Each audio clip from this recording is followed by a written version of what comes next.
Okay, the top is closed in. I didn't screw them down a lot, but it should hold. And it's kind of wet, so I'm going to call it quits on this job for right now. Maybe go down by the stove and maybe load some videos.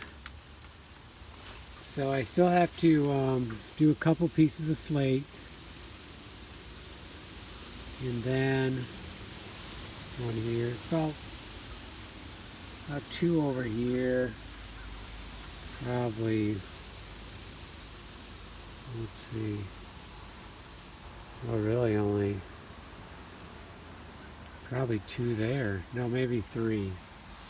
One here, two across the top. So we'll do that another time.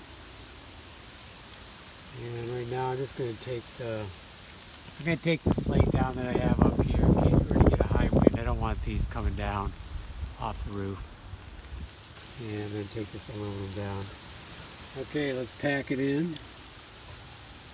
Put it away. The slate ladder will have to stay out.